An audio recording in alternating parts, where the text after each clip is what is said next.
Well, alrighty then.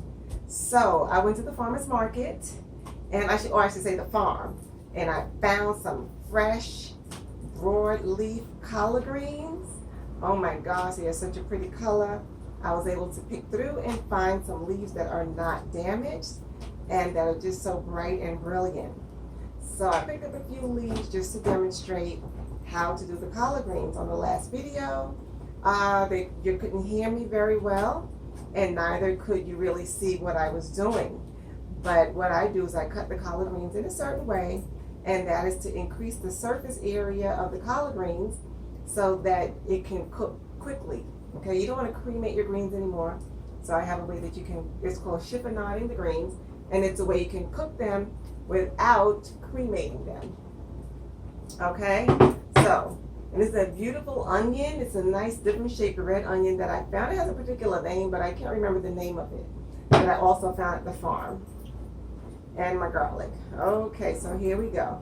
So the first thing you want to do is roll it. So you stack the leaves. I was stacking the leaves in a certain order. I put the broadest leaf on the bottom so that it can envelop the smaller leaves. And I stack them in order of size. And then I just take and I start from the tip. And I roll and I roll and I roll. And I just kind of roll it tight and small like a cigar. Okay, my little cigar technique here. And I roll it up really nice and tight. And then I have my little chef knife. And then I just start cutting through the leaves. Okay? And I have a nice sturdy cutting board to do that on. So the cutting board is not moving. And because the cutting board is not moving and staying in place, it's quite easy to cut through the leaves. And I roll it nice and tight so that I can just cut straight through and straight down. And you don't just want to mind your fingers, especially when you have a very sharp knife, that you keep, going through. Just move your fingers as you go down. Okay, and just hold it firmly so that you can keep it nice and tight. It will kind of look like spaghetti once you're done. I like the stems because the stems are full of nutrients, so I just go straight on down the stem.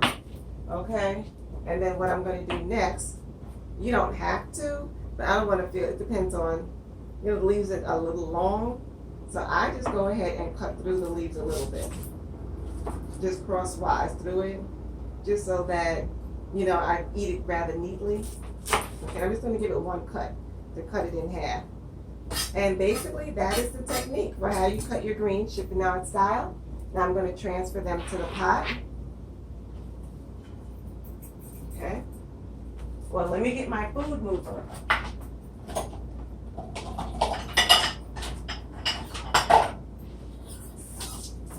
Okay, so the best way to transfer your greens and your items that you've just cut is with a food mover, and you go ahead and just transfer it to your pot, and everything can stay neat and clean. So I already had some greens in here cooking, and so I'm just going to add it to the pot, and I just did that separately so I can show you how to cut the greens, okay?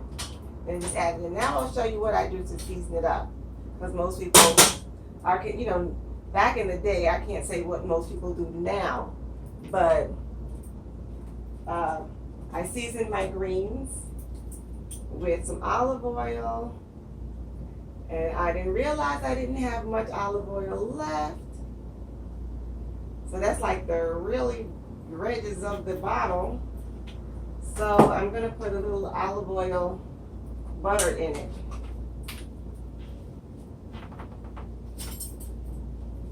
Okay. And that's about all. I don't cook with too much oil. And then I have here some McKay's chicken style seasoning, and that's no MSG added. And I'll put it, let's see, about a tablespoon, 3 teaspoons make a tablespoon in it, and you don't really need any salt because it has salt in it already. And I love my kidneys, so I'll put some parsley flakes in it.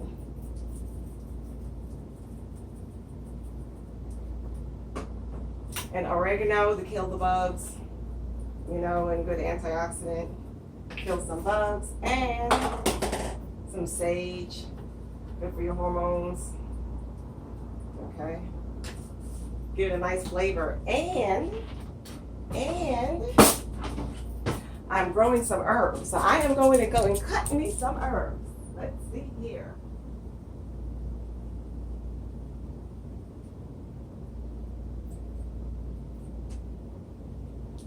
So I have some fresh thyme growing.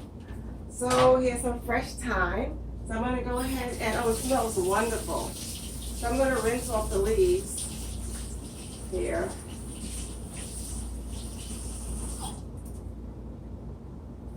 I'm growing it on my windowsill. So I'm just going to stick that in the pot. It smells divine. And then I love this seasoning that I found. And this is chipotle seasoning. It has a little spiciness to it. So I'm not going to put a lot, but it just lends a nice aroma and flavor to the greens. And that's all you need, is just not even an eighth of a teaspoon, less than an eighth of a teaspoon. And that's all you need. And then you just mix it up in here. Now all you need is a little bit of water, because you want it to steam just a little bit. Okay, steam it, and then the oil will do the rest, okay? And ooh, it smells good already. Alrighty then. So that's how you do your greens. And then you just let it cook. Very little water, because you don't want to drown them. And you just mix it all together and just coat it. So, and just you're cooking it long enough for it to get soft enough to chew. And you can get all the goodness from it and get the seasonings to get into it. Now, if you want a little bit more, you don't think, oh my gosh, it's not seasoned well enough. I put a lot of different seasonings, but just add more McKay's. And the oil carries the flavor through the greens. So you can add a little more oil. I don't use a lot of butter and things. I use more oil. And I didn't have enough olive oil to cook with. So I don't know what it's going to be like, but I don't want to put too much butter, just enough to carry the seasonings through a little bit. And just mixing it very well, get the seasonings throughout the greens. Okay, so I think I mixed it up enough here. Waste not, want not. So I'm making sure I don't leave any greens on the tongs here. Okay, so everything is back in the pot. And that is it for the greens. Now let me put the cover on it and let it steam. So there you have, oh my gosh, how could I forget the onion? Okay, so I'm not sure what I'm going to do with this top here. Let me see. I would just use a little bit of it.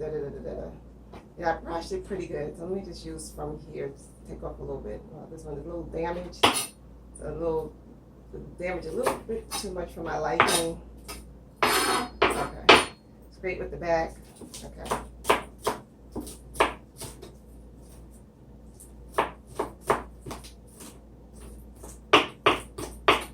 I like to use everything. Okay. Let me see how this looks. Because it's green, there's a lot of goodness in it, a lot of antioxidants, beta carotenes, phytochemicals, and the smell has a nice oniony smell. Let me see. So I'm going to use half of this onion.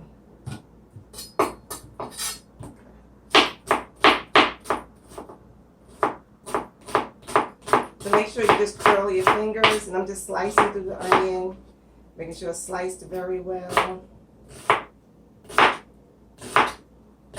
Oh boy, it's getting to my eyes. Very strong, very strong. Okay, let me do this quickly so I can get it in the pot.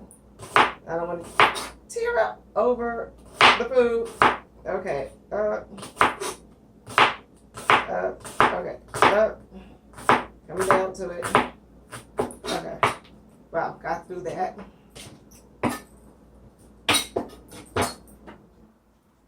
Okay. Let me move move it into the pot. I don't know how I almost forgot the onion. Okay. And the garlic. Almost forgot that too.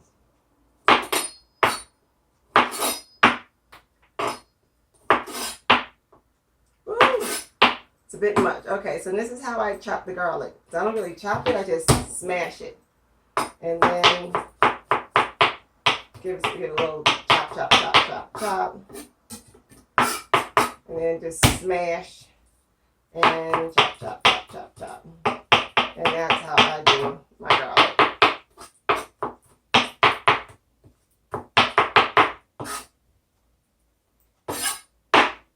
But I know that's bad on your blade when you hit it like that. So let me just move it from the back. Use the back side of the blade. And then put that in here. Okay.